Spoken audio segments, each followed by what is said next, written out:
അതുപോലെ തന്നെ ഇത്തരത്തിലുള്ള ലഹരി ഉപയോഗിക്കുന്ന ആളുകൾ അല്ലെങ്കിൽ അതിലേക്ക് പ്രവേശിച്ച ആളുകൾ ചെയ്യേണ്ട വലിയൊരു ഉപകാരം എന്ന് പറഞ്ഞാൽ ഒരിക്കലും കല്യാണം കഴിക്കരുത് എന്നുള്ളതാണ്. കാരണം അവർ കല്യാണം കഴിച്ചു കഴിഞ്ഞാൽ അവർക്കുണ്ടാവുന്ന കുട്ടികൾ ഡിസേബിലിറ്റി ഉള്ള കുട്ടികളായി മാറും എന്നുള്ളതാണ്. ബുദ്ധിപരമായ ഡിസേബിലിറ്റി, അവയവങ്ങളുമായി ബന്ധപ്പെടുന്ന ഡിസേബിലിറ്റി ഇതെല്ലാം ഉണ്ടാവും എന്നുള്ളതാണ്. അപ്പോൾ വരുന്ന കാലഘട്ടത്തിൽ ഇത് ഉപയോഗിക്കുന്ന ആൾക്കാർക്ക് ഉണ്ടാകുന്ന കുട്ടികൾ ഇത്തരത്തിലുണ്ടാകുമ്പോൾ അതൊരു നരകയാതനയാണ്. കുട്ടിക്കല്ല.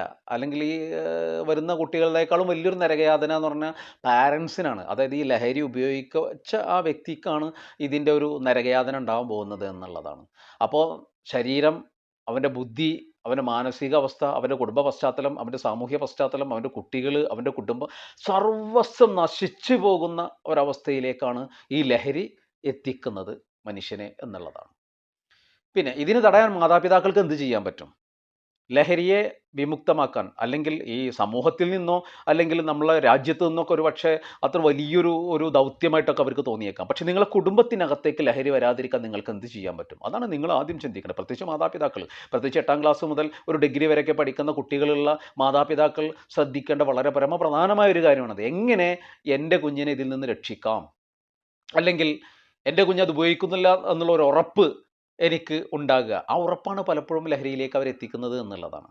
അപ്പോൾ ആ ഒരു ഉറപ്പ് മാറ്റി വെച്ചുകൊണ്ട് സാധ്യതകളെ, പോസിബിലിറ്റികളെ നമ്മൾ ഒന്ന് വിശകലനം ചെയ്യുക എന്നുള്ളതാണ്. ഒന്നാമത്തെ പോസിബിലിറ്റി, നമ്മളെ കുട്ടി രാത്രി 8 മണിക്കോ 8:30ക്കോ ഒക്കെ ശേഷം പുറത്തു പോകുന്നത് എന്തിനാണ്? 8ാം ക്ലാസ്സിൽ പഠിക്കുന്ന ഒരു മകൻ രാത്രി 8:30ക്ക് ശേഷം എന്തിന് പുറത്തു പോകണം? പുറത്തു പോകേണ്ട കാര്യമില്ല. അഥവാ പോകുന്നുണ്ടെങ്കിൽ എന്തിനാണ് പോകുന്നത്? അവൻ്റെ സുഹൃത്തുക്കൾ ആരൊക്കെയാണ്? ആ സുഹൃത്തുക്കളുടെ ബാക്ക്ഗ്രൗണ്ട് എന്തൊക്കെയാണ്?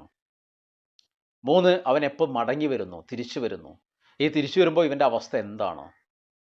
ഇവൻ രാത്രി ഉറങ്ങാതിരിക്കുന്നുണ്ടോ ദീർഘമായിട്ട്? എന്നിട്ടും അവന് എനർജി ലോസിങ് സംഭവിക്കുന്നില്ല, ആരോഗ്യകരമായിട്ട് അവന് ഉറക്കത്തിൻ്റെ ക്ഷീണമില്ല, മറ്റു പ്രശ്നങ്ങളൊന്നും ആദ്യകാലത്തിൽ തോന്നുന്നില്ല എങ്കിൽ നിങ്ങൾ സൂക്ഷിക്കണം. നിങ്ങൾ കുഞ്ഞുങ്ങളെ നിരീക്ഷിക്കുക. അവൻ എവിടെ പോകുന്നു? എപ്പോൾ പോകുന്നു? എപ്പോൾ വരുന്നു? അവൻ്റെ ബാഗിലെന്താണ്? അവൻ്റെ റൂമിലെന്താണ്? അവൻ്റെ ഗന്ധം. സ്ത്രീകളെ സംബന്ധിച്ചിടത്തോളം ഗന്ധത്തിന് പോലും വളരെ പ്രാധാന്യമുണ്ടെന്നുള്ള അവർക്ക് തിരിച്ചറിയാൻ പറ്റുമെന്നുള്ള. പുരുഷനേക്കാൾ കൂടുതൽ ഈ ഗന്ധങ്ങളുടെ ഒക്കെ സാധ്യത തിരിച്ചറിയുന്ന ആളുകളാണ് സ്ത്രീകൾ. പ്രത്യേകിച്ച് ഒരു ലിമിറ്റിന് ശേഷം ഈ NRI അല്ലെങ്കിൽ ഗൾഫിൻ്റെ അല്ലെങ്കിൽ ഒരു പ്രവാസത്തിൻ്റെ ഒരു അതിപ്രസരം സംഭവിച്ചതിന് ശേഷം കുടുംബത്തിൽ ഈ ചിത്രത, കുട്ടികളെ ഈ വഴി തെറ്റുന്ന ഇത്തരം കാര്യങ്ങൾക്ക് പലപ്പോഴും മാതാവ് ഒരു കാരണമാണ്. സ്നേഹത്തിൻ്റെ ആ ഒരു അമൃത് പുരട്ടിക്കൊണ്ട് എന്ത് വേണമെങ്കിലും ചെയ്തു കൊടുക്കുകയും ചോദ്യങ്ങളില്ലാത്ത, ഒരു ഉത്തരം ആവശ്യമില്ലാത്ത ഒരു രീതിയിലേക്ക് അവരെ നയിക്കുകയൊക്കെ ചെയ്യുന്നത് പലപ്പോഴും മാതാവാണ് എന്നുള്ളതാണ്.